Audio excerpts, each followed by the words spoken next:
Hello, everyone. It is now 1:00 p.m. Let's get my agenda ready here. And I'd just like to welcome everyone. I call this meeting to order. And today is Agricultural Day in Canada. And as agricultural community, we already know the value of farm families and what they bring to the people in not only our area, but into the entire country. And we appreciate each and every day the men and women who have chosen the passionate career of agriculture and to bring food to the people. And today we raise our forks and we recognize our food producers. So thank you all. At this time, I would ask if there's any declaration of pecuniary interest. And seeing none, we'll move on from there. Confirmation of minutes. Item 4.1, the recommendation that the minutes of the Township of Mapleton Council meeting held on February 8th, 2022 be confirmed as circulated in the agenda. I need a mover and a seconder, please. Moved by Councillor Otten, second by Councillor Douglas. Anybody opposed? That's carried. Thank you. We don't have any matters arising from the minutes, nothing under the Planning Act today, no delegations, and we go to minutes of the committee. On item number 8, and this is a recommendation that the minutes of the Township of Mapleton Parks and Recreation Committee held on February 16th, 2022 be received for information. Moved by Councillor Ottens and Councillor Martin second it. All right, and we'll move that to Mr. Patina.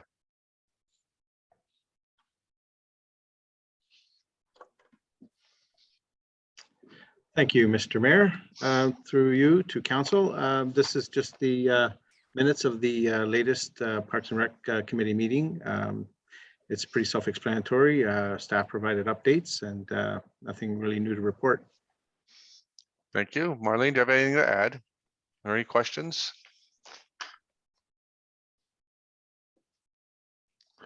Mr. Martin. Thank you, Mr. Mayor. So just considering the times we're in, can maybe Director Matina just define what a freedom swing is? Nothing convoy related, correct? Through you, Mr. Mayor, to Councillor Martin. No, nothing convoy related, no. And it is an accessibility term. I'm not sure of the actual physical parameters of the swing, but it is an accessible apparatus for persons with disabilities. Perfect. Lucas would know more about that, but he's not on today. So certainly will help people that have physical disabilities to use a swing and enjoy that freedom of swinging in the air without their chair. So thank you so much for that question. It's actually a good question, Mr. Martin. Any other questions? Anybody opposed? That's carried then. Thank you.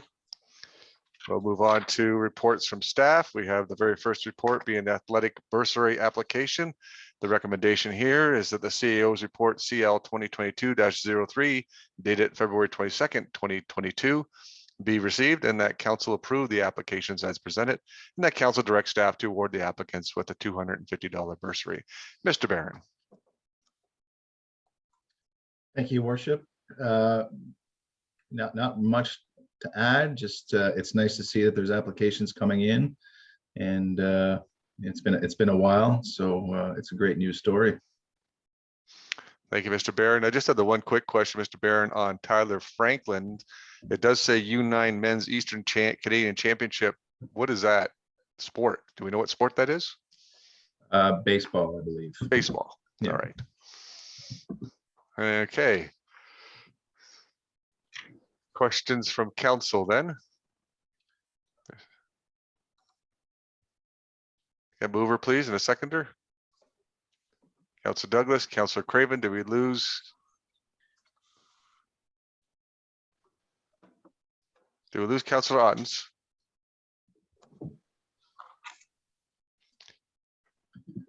All right, anybody opposed? Nobody opposed, that's carried. Mr. Clerk, can you get Councillor Otten's back up and running? I will try. She hasn't attempted to rejoin, but I'll keep an eye Thank you, out. sir. At item 9.1.2 is the Drayton Flood Damage Assessment Study.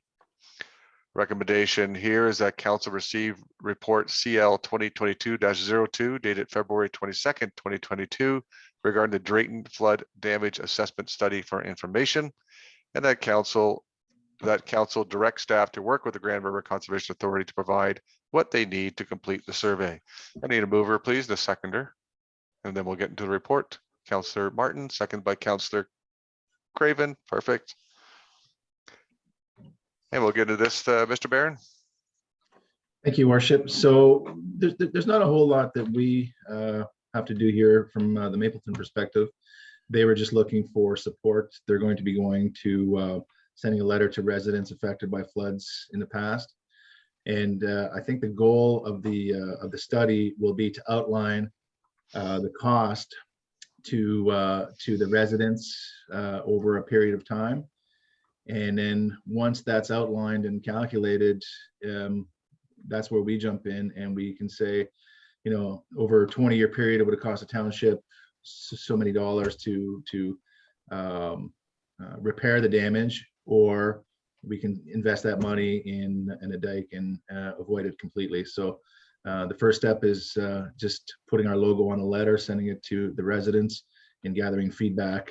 And then the ultimate goal of doing a study of how much of the impact of flooding has on Mapleton and its residents. Thank you, Mr. Barron. This is a good news report, something that we've been working towards with the Grand River Conservation Authority since 2019, I believe it was, when we first started talking to them.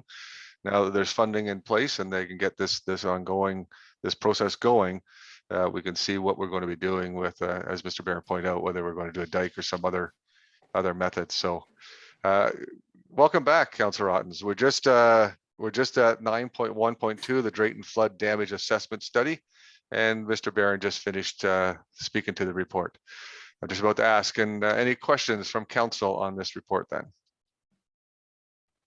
Councillor Douglas. Yes, thank you, Mr. Mayor. Just wondering if there's any costs that Mapleton's responsible for the study aspect of this project. Mr. Barron. No cost whatsoever. No, they're simply looking for council support. The GRCA, they received funding to do the do this, so nothing to us. It's their program. Any other questions? And anybody opposed? That's carried. Like I said, that's a good news story for us. 9.1.3, the recommendation here, the Township of Mapleton Council received CAO's report, CL 2022-04, dated February 22nd, 2022, regarding a security reduction for Glenavalid, Phase 2, Stage 1 of the subdivision, and further that council undertake to have staff reduce the amount of the developer's letter of a credit to $50,000. I go to you, Mr. Barron. So just they're almost done that phase, and this is one of a few letters of credit that they have, and they're as demonstrated in the report, they're almost complete. So they've asked for a reduction, and as per policy, we have to come to council to get that approved. And obviously, we like to work with our developers. There's a new phase coming. There's a few new phases coming, so I think it makes sense, and it helps them in the long run with their bank as well. Thank you, Mr. Barron. I need a mover and a seconder, and then we'll get into questions. Moved by Councillor Craven, second by Councillor Douglas. Thank you. Any questions for Mr. Barron? Anybody opposed to this recommendation then? That's carried. Thank you. And we move on to 9.2.1, the monthly communique report. This is a recommendation that the Township of Mapleton Council receive for information and accept fire report FR 2022-02, the monthly communique. Mover, please. Councillor Martin, second by Councillor Ottens. Thank you. We'll turn that right over to Chief Richardson. Yeah, this is our second issue of the communique we started back in January. The effort of this was the intent, I should say, was to communicate with our members more often, monthly, and members of council on things that are happening at the fire hall with personnel, with equipment, with training, with fire prevention, inspections, public education, critical incident stress disorders. So anything comes up, anything new within the fire department, we'd like to get in that communique. And so far, we're building a little bit on it. We want to build it up more and look forward to the next one again. Thank you, Chief. Questions from council members?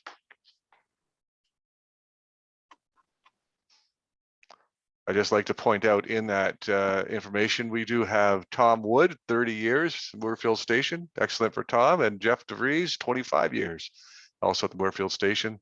Congratulations to both those men, and thank you for your service to both of them. And we also have here, congratulations to John Hahn on his promotion to captain at the Moorfield Station. So congratulations to John as well for that new position of his. We are so fortunate in our township to have volunteers willing to take the space and become volunteer firefighters. It's something that not everybody can do, and I'm very grateful. I know all of us are very grateful for each and every member of our fire unit to take up this challenge. And I know, Mr. Craven, you did that for a lot of years, and Chief, you've been around quite a while, and I think Mr. Martin, you did that for a little bit. So so very thankful. I know that when I used to work in Milton and Georgetown, those were volunteer firefighters at that time as well. And I can know as a former police officer how helpful they were in a lot of situations for me as a police officer. So thank you for the whole team, and certainly congratulations to these three. Okay, just one more thing, if I could, Mr. Mayor. You can. Yeah, I sent out to all my members yesterday, especially for Saturday, how proud I was of them. We had several calls Saturday with the blizzard.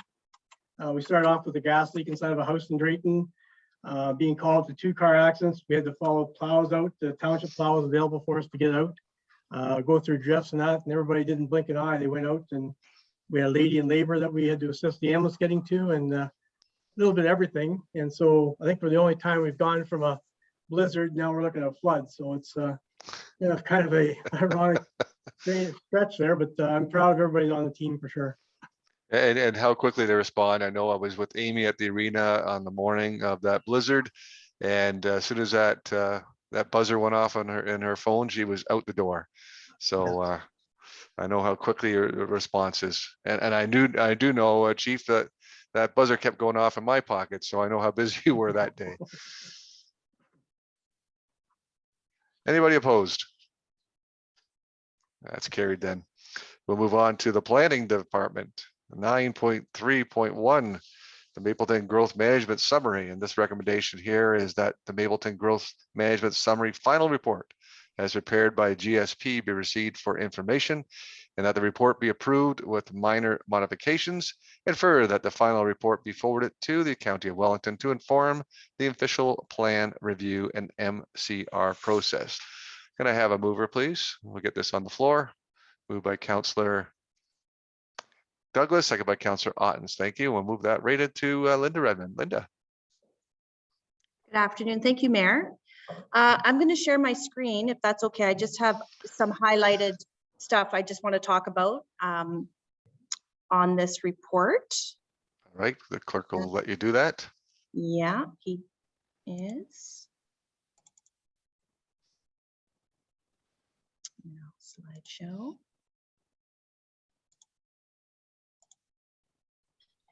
Okay, so just briefly, just some highlights first. So I'm happy to present to Council Mapleton's Growth Management Summary as prepared by GSP. You may recall that GSP presented this in draft back in August of 2021. And since that time, not much has changed with respect to Mapleton's allocations. But you may recall that at the meeting in August, staff had just met with county staff to discuss an increase in the allocations and in Mapleton's population and employment lands. We also discussed with county staff at that time some land optimization, so moving some areas around and changing the boundaries in some areas and that sort of thing. So this final report incorporates all those changes that we discussed between August and now with the county. And just some highlights, the forecast, the county forecast indicates a population of 160,000 people in Wellington County by the 2051 time horizon, and an employment base of 70,000. Mapleton's population is expected to grow by 4,100 residents, and local employment is expected to grow by 2,570 jobs. So achieving this growth forecast will require sufficient land, intensification opportunities in the built boundary, as well as investment in infrastructure. So this report helps guide us in meeting all of these goals. Sorry, Linda, not to interrupt you, but you're still on the first page of your presentation. Have you? Yep, there we go. Okay, thank you. So these are the highlights I just want to show council. The graph on your left is what was in the MCR report in April 2021. The graph on your right is what was in the MCR report October 21, showing the changes to Mapleton's allocations. So what essentially happened is for population, they decreased the population they had allocated to the rural area, and they increased the population they allocated to the urban areas. So that was one of the changes that increased our population from 3,300 to 4,100. As well, they also increased how much we got by 5%. So that was an increase of 700. They've also increased the population growth rate from 0.8% per year to 1%. So all these combined changes account for the increase in the population allocation, which then ties into the boundary expansion at the south end of Drayton to bring in that farm at the south end, and we'll get to that in a second. The next change was the employment forecast. So again, on the left, you see the April 2021 MCR report that had a total employment of 2,570. And then on the right is the October 2021, which shows the same employment rate of 2,570. But what's changed though is that they lowered the rural employment numbers and allocated that difference over to the urban. And that provides for an increase in our industrial lands, employment lands in Drayton and Moorfield. They had allocated quite a considerable amount to our rural areas, and we didn't think that jived with where we saw our employment growth happening. So they amended that as per our request. So here is what they call the optimization map, and this is where we see where they're going to change. We want to see the different growth and where we want to see it occur. So just so everybody understands, this is Mapleton's growth strategy. This is what Mapleton wants to see moving forward and where they want to see the lands develop and grow.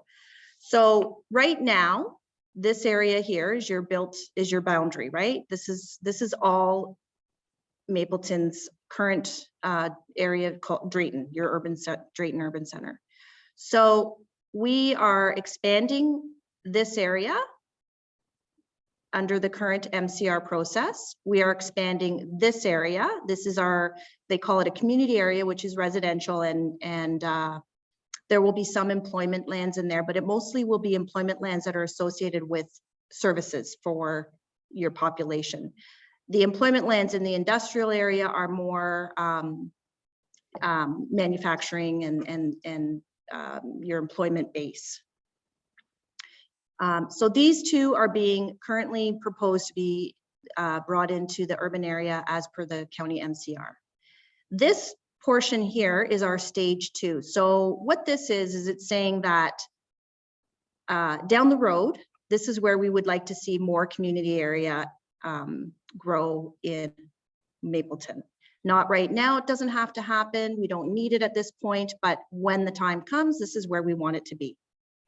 And this area here is under review for expansion. So we do want to see this grow. We would like to see it grow now, but unfortunately the numbers aren't there to include it in the urban boundary at this point. But we are working with the county right now to see options in how we can bring it in, at least at some point, if not right away. The changes in Moorfield are the same as what you saw in the August 2021 presentation. The difference is that this area here, we were suggesting that this could be taken out of the urban boundary and then relocated over to this side.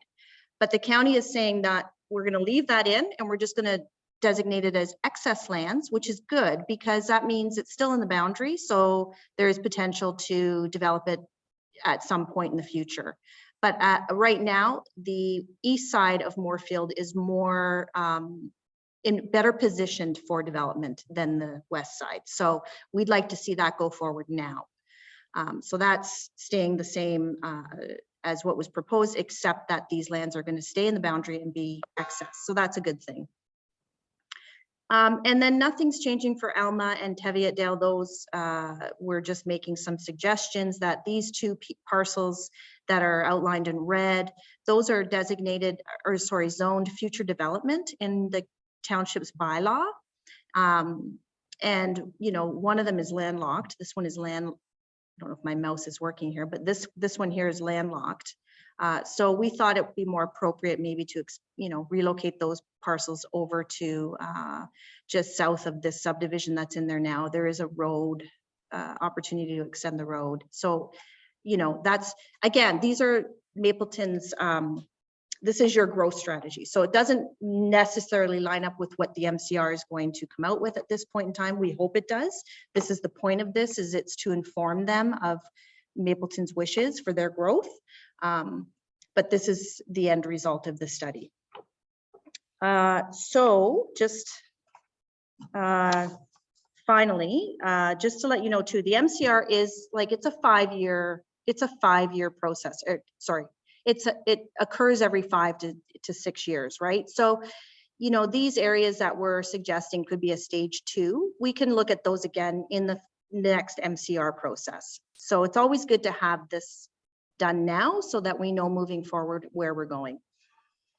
One area I'd like to just bring it to council's attention is the next phase of this process with the county is they're also working on their official plan review at the same time concurrently.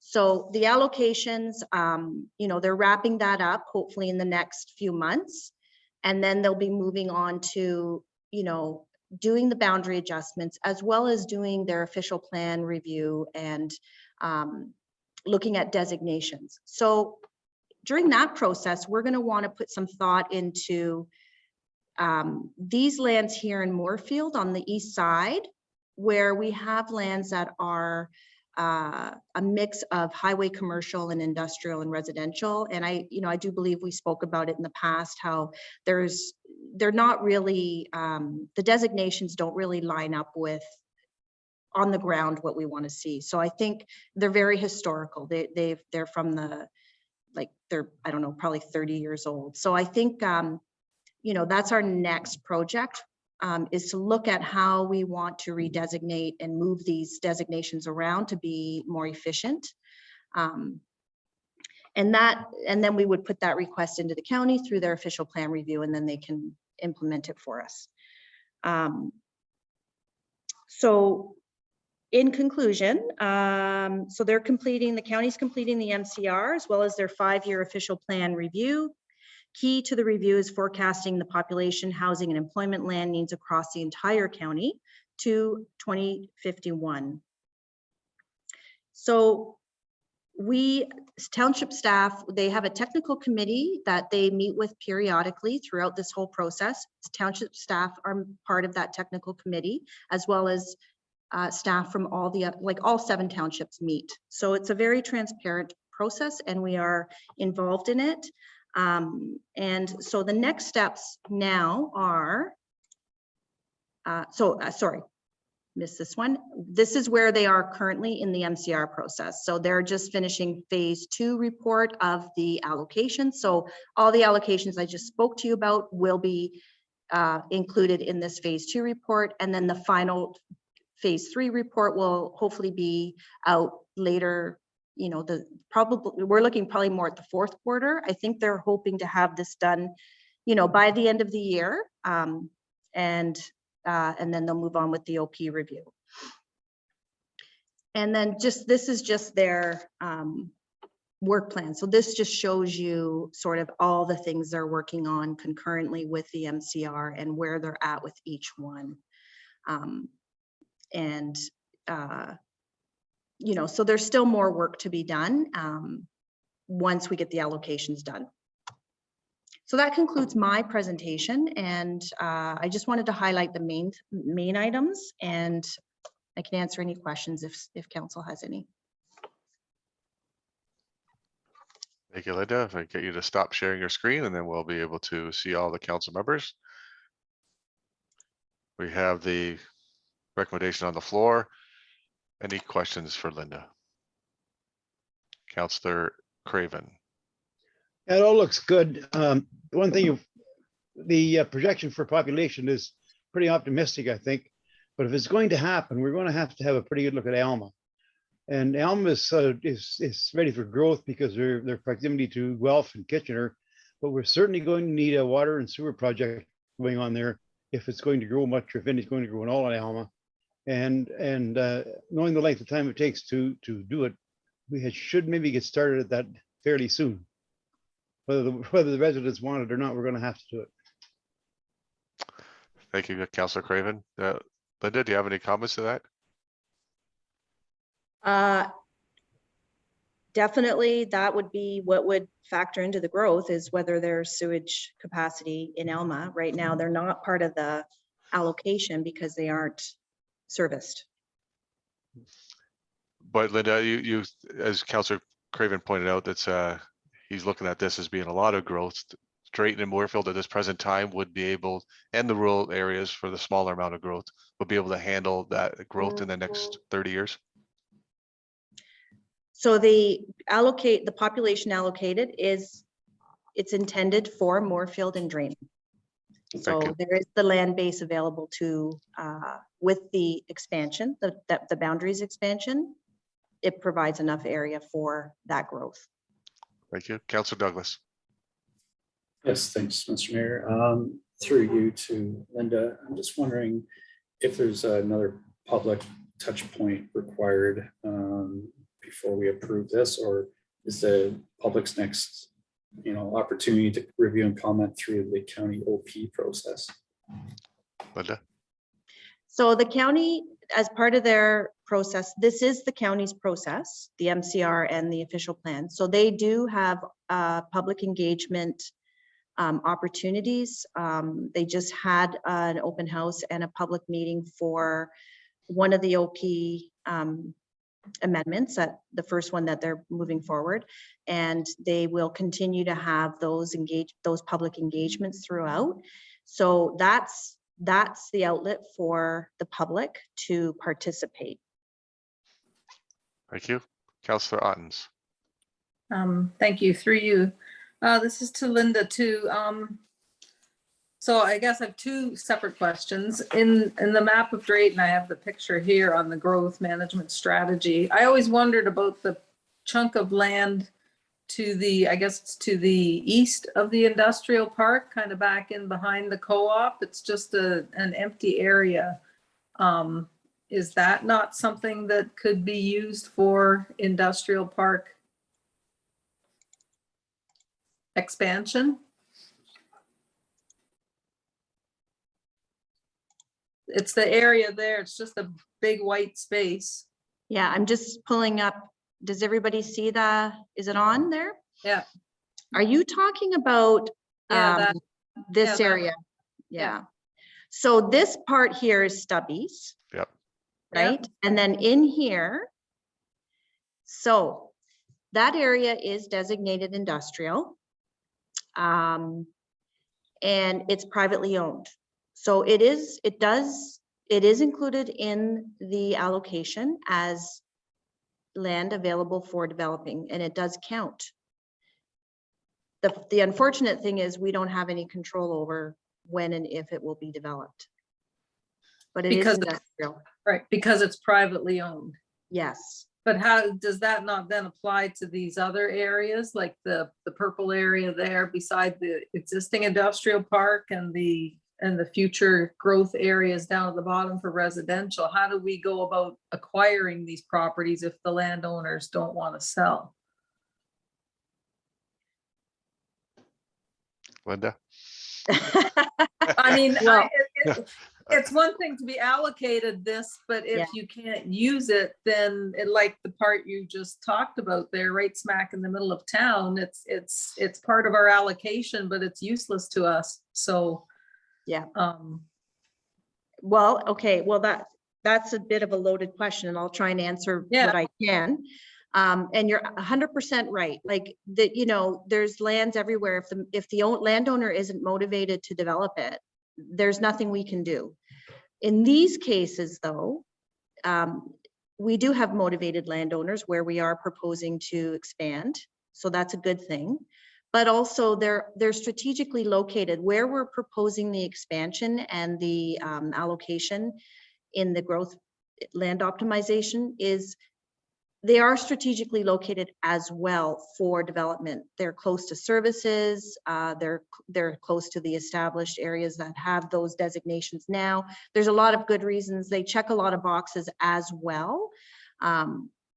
So that's part of the reason. So you're right. We are expanding in area B, for instance, right here. We're expanding there, and the landowner might decide that they don't want to do anything on those lands at all. And that's a chance, that can happen anywhere. We happen to know that there is some motivated owners there, so that's good. But that's why they do the official plan in the MCR every 5 or 6 years, because that's when you have this opportunity to look at these lands that are sitting and maybe relocate, do something different. This area here where it's just a big open space and designated, it's in the built boundary, and it is something that it is an area that Mapleton might want to look at moving forward, and maybe we want to see that designated something else, because part of the growth plan does talk about intensification in the built boundary. And there isn't a lot of opportunities for intensification in Drayton because the built boundary is pretty built out. Other than, putting apartments in, tearing down existing dwellings and putting more density on the lots, there's not much opportunity for density increasing in the built boundary. But this area is one area where there is an opportunity. So, that's some of the discussions we have moving forward is maybe we want to look at redesignating areas that maybe there might be more movement on, but you're right, we don't have that control. So we have to just look at what makes sense. Where will development occur? Where's the best places for the growth to happen? Thank you, Linda. Good question and good answer. And we'll look at that in the future. Further questions? Councillor Martin. Thank you, Mr. Mayor. Just two quick, a comment and a question. So further to Councillor Craven's point, I'd been kind of thinking about Alma too. But I think, what we've seen in the past, we had a potential opportunity for growth in that town in the not too distant past. And the response from the local residents was pretty negative right off the hop. And so I think I'm pretty comfortable with the projection that's there at the moment. I think it would take an awful lot of, we'd want to get a lot of feedback from the Alma residents if we went water and wastewater, and the potential impact that would have on the landscape of that town and the feel of that town. So I think we'd want to have a fairly involved process with that. And I can't see that happening in the next 5 years. If this MCR review happens, Q5 or even 10 years, it'd probably be quite a process to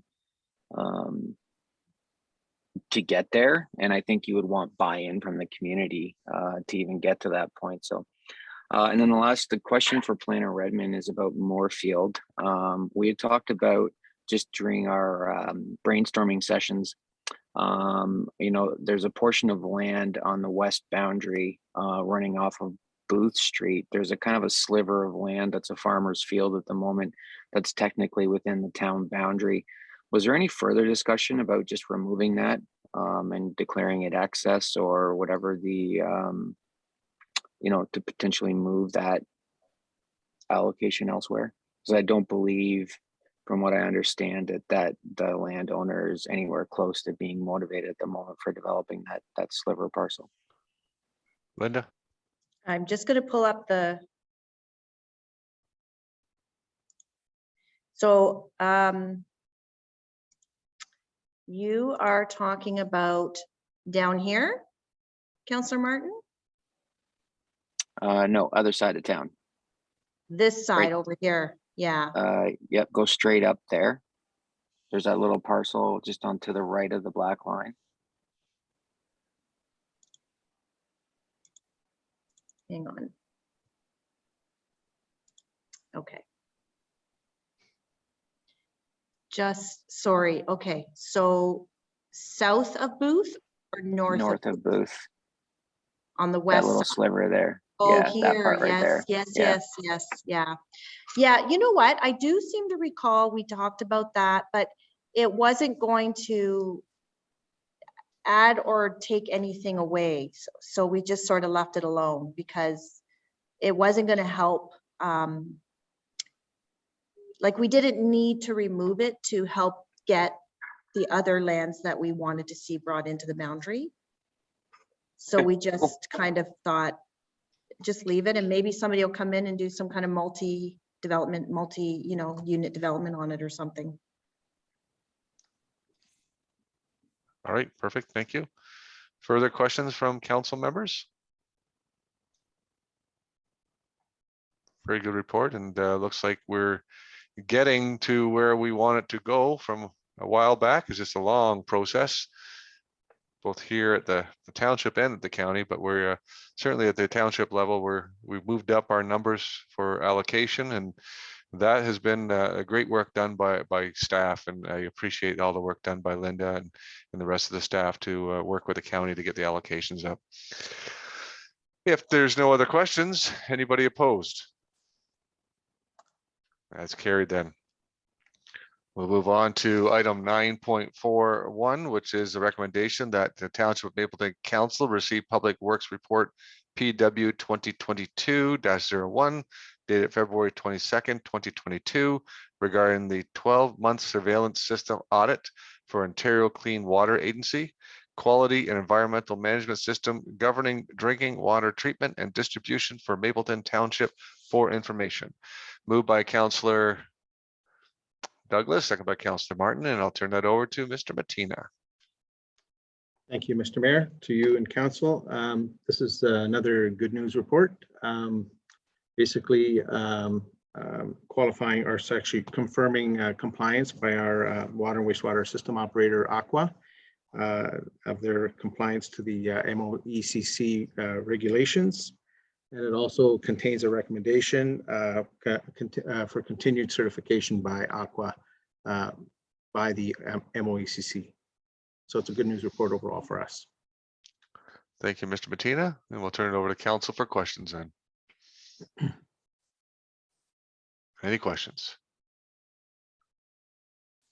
Seeing none, then I'll call the questions. Anybody opposed? That's carried. Thank you. Moving on to item 9.51, which is before and after school. And a recommendation here that the Township of Mapleton Council receive Recreation Report 2022-03 dated February 22nd, 2022 regarding before and after school authorized recreational programming 2022 and 2023. And further, that council direct staff to complete the RFP process with the Upper Grand District School Board to add Maryborough Public School to our after-school program. And further, that council direct the manager of recreation to apply to the Ministry of Education to include before-school care at both Drayton Heights Public School and Maryborough Public School. A mover, please. Councillor Craven, second by Councillor Ottens, and we'll turn that over to Amy Gross. Good afternoon, Mayor and councillors. Our program at Drayton Heights Public School has been fairly successful this year. We are happy with the response that we have received, considering this program did begin during the pandemic. We have continued to be revenue neutral throughout the program, and parents definitely are utilizing it. We do have the most amount of feedback regarding the portion of before school, that families really are looking for one place to send their kids before and after school. It just makes the most sense for them. As an authorized recreation program, we typically couldn't offer that at this time, but there is a pilot program that we would like to apply to with the Ministry of Education, which would allow us to offer both of those components, the before and the after, which we feel families would utilize most. It would be most beneficial for them. On top of offering it at Drayton Heights, we would like to expand to Moorfield, as we did receive some feedback from a survey that was completed by the school board that there is certainly a need there, enough of a need that would support the program. So we are looking to apply to accomplish both of those things, to include the before school portion at both schools, and then the adding the component of the second program at Maryborough as well. Thank you, Amy. I love the idea. I think it's fantastic that we are, we've been able to do the after school program at Drayton Heights, and we're revenue neutral, and that we could do the same thing at the Moorfield School and add in a morning before school program as well, because I know that that's when I've talked to parents, part of their hesitation of doing the after school is because they need both before and after. So it's a great news story that you brought forward to us. Open this up for questions then from members of council. Councillor Douglas. Yes, thank you, Mr. Mayor. Just through you to Amy, is there a minimum number of participants you would need from Moorfield to make it happen? So right now we are under the understanding that there is about 30 families that are looking for care in that area. We would like to see about 15 to 17 consistent participants in order to stay at that revenue neutral mark. Thank you. Councillor Ottens. Thank you.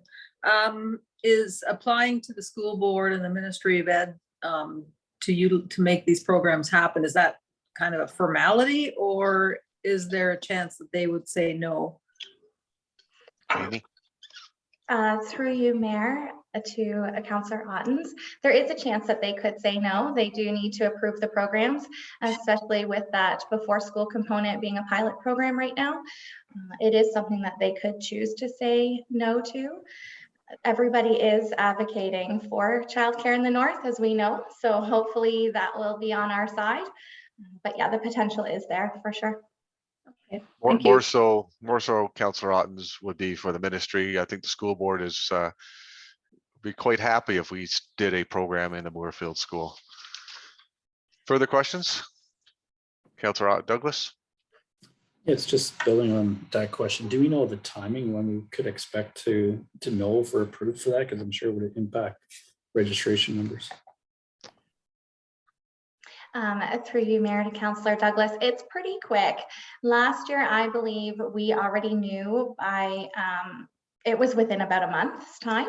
So it does close at the beginning of March. So hopefully by mid-April, we would know, and we would be able to get that information out to families as soon as possible. Let's just hope, Councillor Douglas, that the provincial government does something before June and answer that. Go ahead with your next question, Councillor Douglas. Sorry, just to clarify, I mean, adding the before school though, like you think it'd be that quick to find out that part? Okay. Further comments or questions? Then I'll call the vote then. Anybody opposed? And that's carried. Thank you. Moving on to item number 10, which is the approval of bylaws. And thank you, Clerk Wheeler. I don't have to ad-lib this one as I did last time and did a terrible job at ad-libbing for you. The recommendation here is that the bylaws number 2022-018 and 2022-019 be hereby read a first, second, and third time and finally passed, signed by the mayor and clerk and sealed with a corporate seal. Mover, please. Councillor Otten, second by Councillor Martin. Perfect. Questions or comments on these two? Anybody opposed? And we go down to correspondence. For council's directions, we don't have any. We go to number 12, correspondence for council's information. There's a number of items there, 15 of them. Anybody wish to speak to any of these? Councillor Martin. Thank you, Mr. Mayor. The one that kind of caught my eye was the multi-municipal wind turbine working group. It's interesting, but I'm also conflicted based on where we are in our term of council to, hop on a committee like this. I think, reading through, some of the concerns that they've pushed out as a working group, clearly yet another example of a failed Green Energy Act from back in the day, right? Stuff clearly got pushed out way too quickly, and there's a lot of concerns now after the fact with these things. I know Mapleton is not a willing host, and hopefully we stay that way forever. But I think it might be something that might be useful to have some input. We do have some of these things up within our municipality. And I also wonder, I was just kind of wondering what, your thoughts might be, or the rest of council on the appropriateness of the timing at the moment.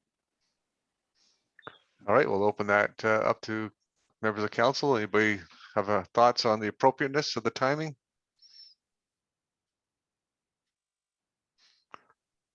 Yeah, Councillor Ottens.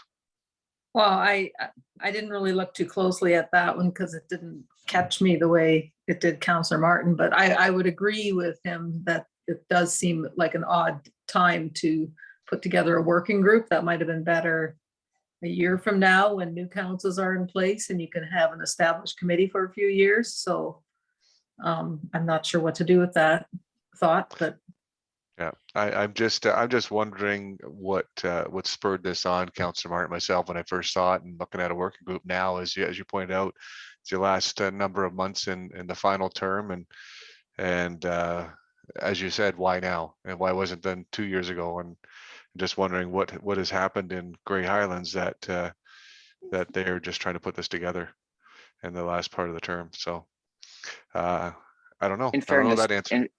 In fairness, the working group may have been Already going. It might have been going for a while, right? This is simply an invitation to join. I don't know kind of when unless I missed it, if it was outlined. I'm not really sure when the working group started, but I don't know, might be something to look at next year or something. All right, thank you. Mr. Craven, you had something? I just agree with the other two councillors that we should maybe wait till the next council term to have somebody sit on that, especially because we're not a willing participant to that. All right, Councillor Ottens, you had another subject? Regarding correspondence. Yes. Yeah, I was wondering about item 12.3, the community safety zone. Two things. One, I wondered, looking on page 169, when I see the criteria to even consider a community or a road or a location, I was kind of surprised that Alma wasn't even included in that. Like, any roads in Alma weren't even a part of that list, whether it made it in the end, but it wasn't even considered. So I found that kind of surprising. And I guess my question is, once they've chosen these 9 locations, what exactly happens in a community safety zone? Is it just increased fines? Is it lower speed limits? What else? What does it mean to get that designation? So if you look, on their report, you'll see technical community safety zone final scoring, 1 of 3 at the end. That's a couple pages past where you were. Yep. So if you look at the green and then the orange, those are the new community safety zones. Those are the ones that met the criteria. Well, okay, the criteria is 18 points or more, and they dragged in the 3 of the 17 points to give us the 9 in the county. So those are the ones that made it through. So you'll see on there, we have Wellington Road 11, Andrews Drive to Wellington Road 8, and Drayton got 18 points. But if you look a little further down, you'll see Wellington Road 10, Ball to Hillwood received 16 points.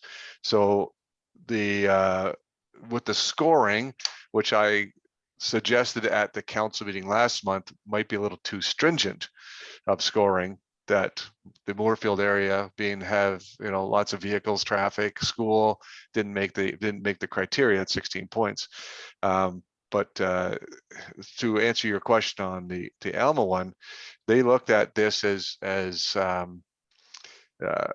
lot of community feedback that they received, and they added from members of council, from the community, from the consultants themselves, from vehicle crashes, from the OPP. All that information was put in, and areas that the OPP had for speeding, and then the consultant took all those areas, and that's where they took those roads themselves and analyzed those roads. That's not to say other roads in the future can't be added. Now, this whole process, they just put in these roads so that they could put them through the system and see how it worked out. So council now, county council's now approved the system. So when anybody has an issue with a particular road, it can now be put through this system to see if it qualifies as a community safety zone.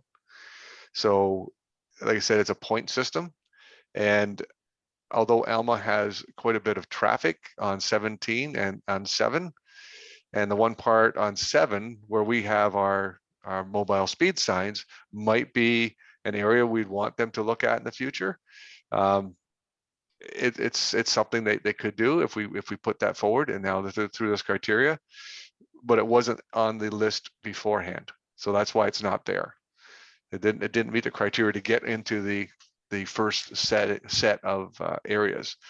And when you look at this, like I said, I thought the criteria is a little bit strict, because you look at Guelph Aramasa going through Rockwood in that area, they didn't even get a community safety zone through this process. And so there's a lot that was left, a lot of areas that were left out, potential areas that were left out. And like I said, there will be others that will come up. They're going to keep the scoring system for at least a year, and then they're going to talk about it again, probably with the new council that gets elected in. They'll have another talk about it, another go over. And like I said, I think they're too strict, these scoring. And I think we could have probably more areas in Mapleton. So what does a community safety zone do?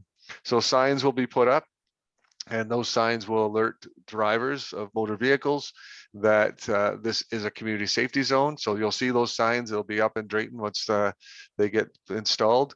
And with a community safety zone, fines are doubled. So you get a $20 speeding ticket, it's now $40. You get $100 speeding tickets, it's now $200. And that also gets calculated when it for your insurance company, they'll know that you caught speeding during the community safety zone. So those 9 areas, the OPP know those 9 areas now that have been registered as community safety zones, and they'll be doing, after the signs are up and after a little bit of time, they'll be doing some enforcement, more educational in the beginning, and then later they'll be issuing the fines. The community safety zones also allow for the implementation of automated speed enforcement to be put in place. You can't have automated speed enforcement unless you have a community safety zone or a designated school zone. So that will also be something that we'll be looking at the county. I actually have a notice of motion that gets read and debated this Thursday on the looking at automated speed enforcement as being a tool that we should use in the county, as we cannot have police on every street 24 hours a day, 7 days a week to enforce all the speeding complaints that each and every one of us gets in the county. So we're looking at that as an option in our community safety zones. Again, there's only 9 of them. So the automated speed enforcement would only be allowed to be put into those 9 that we have in the county. If the townships would like to put in community safety zones, that's up to each town council to make that decision to put in a community safety zone, which we can do on our township roads, just not county roads. I hope I answered most of the question, I think. Yep, thank you. Councillor Craven? Yeah, I was also disappointed that the Alma was left off. And I wondered if it was because there's no school on those two county roads that they would be concerned about. But people have to cross those two county roads to get to the school. And can be kind of dangerous with all the traffic and the speed and so on. So I thought it should have been a community safety zone somewhere there in Alma too. Like I said, Councillor Craven, that we can look at that at a further time and put it through. We're lucky, as I look at it, we got one. Gulf Armasa didn't get any. And like I said, there's only 9. Look how vast the county is. How vast, how many roads we have in county roads, and we only have 9 community safety zones within the entire county. Actually 6, and the last 3 were dragged in, as I like to say. But that's where we're at. So we'll have to review it in the future. Absolutely. Any more questions on that, or they got something, any other item?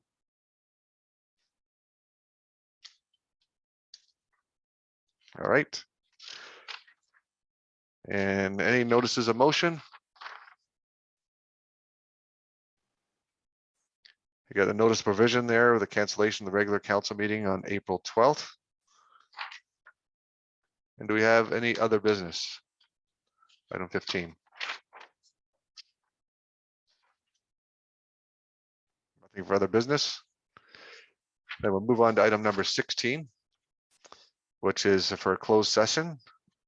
That Township of Mapleton Council move into a closed session to consider the following subject matters: review and adoption of the closed session minutes, Tuesday, December 14, 2021. A position, plan, procedure, criteria, or instruction to be applied to any negotiations carried on or to be carried on or behalf of the municipality. Mover, please. They're going to closed. Councillor Otten, seconded by Councillor Douglas. Thank you. Anybody opposed going in the closed? All right, so we'll go move into the closed session now. We're going to take a 5-minute break, and then we'll come back into closed session.